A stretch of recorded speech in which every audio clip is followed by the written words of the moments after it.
Pyrvia has two filter sections, the search filters and offer filters.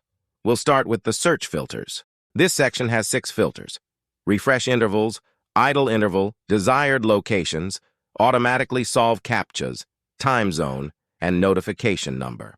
The refresh intervals setting allows you to set the frequency of searches by specifying a range for the number of seconds between each refresh. The bot will randomly select a value within this range for each search. The idle interval is to prevent Amazon's rate-limiting mechanisms from triggering by incorporating idle periods. In the context of Pyrvia, a rate limit is a restriction set by Amazon Flex on how frequently you can search for shifts. If your bot is refreshing too quickly, Amazon might temporarily block further searches to prevent excessive server requests. In the Amazon Flex app, you will see this as too many taps. Receiving multiple rate limits from Amazon will cause more rate limits to happen. Each rate limit will force you to stop searching for at least 30 minutes. You want to be sure to have frequent enough idle periods to prevent that from happening. The next 4 settings are self-explanatory.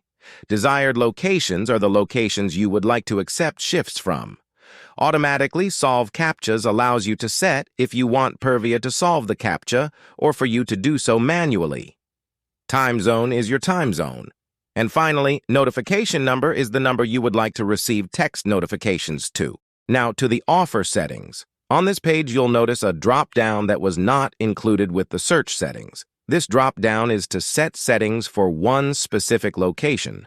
You could click into a specific location, enable it, and now all these settings will be applied toward this location.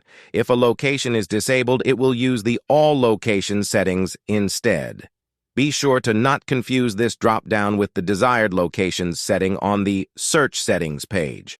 Now for the settings themselves. The first section has the arrival buffer, shift duration, and stop search after a block is accepted. The arrival buffer is the time, in minutes, before the shift starts. So, for example, if a shift starts in 10 minutes but the arrival buffer is set to 30, the shift will not be accepted. And shift duration is the minimum and maximum length a shift may be. The next section handles how much a shift pays. The minimum shift pay is the minimum total amount a shift pays. The minimum pay per hour is the minimum pay per hour the shift pays. If you do not care about the pay per hour, you could just set it to 1, effectively disabling it. Similarly, if you do not care about the total pay of a shift, you can also set that to 1. Lastly, you have the section that determines your working hours.